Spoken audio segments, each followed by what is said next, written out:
Timur. Hukumannya orang yang tidak ikut sholat jamaah. Di waktu yang sama, kini situasi Perang Dunia Kedua semakin berkecamuk. Demi memenangkan perang di wilayah Pasifik, pasukan Jepang mulai menginvasi negara-negara jajahan sekutu termasuk Indonesia yang saat itu dijajah Belanda.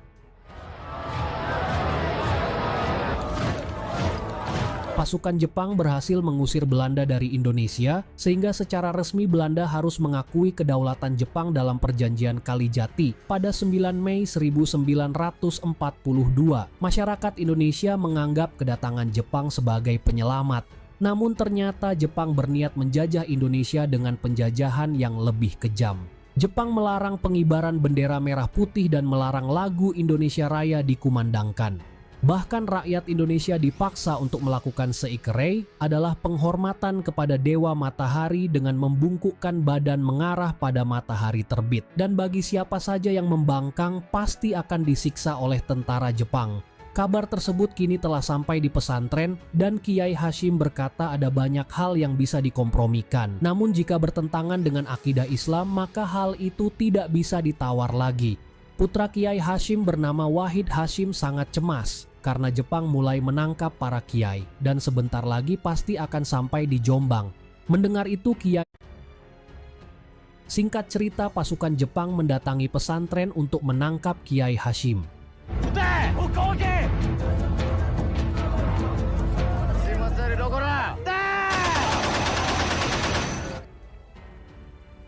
Saya Hashim Ash'ari. Mereka menuduh sang kiai telah menghasut warga, sehingga terjadi kerusuhan di pabrik sukir.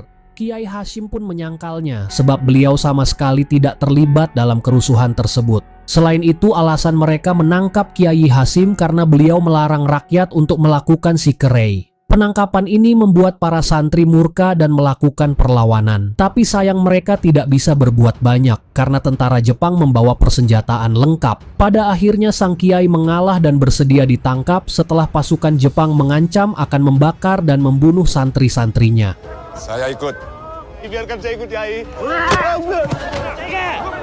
Kiai Hashim pun akhirnya dibawa oleh pasukan Jepang ke markas dengan ditemani oleh Kang Solikin.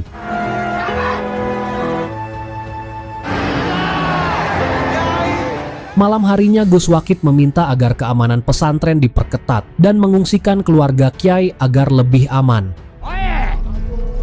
Di sisi lain, Harun dan Hamid berhasil menyelinap ke markas pasukan Jepang. Mereka pun masuk untuk mencari keberadaan sang Kiai ditahan. Sementara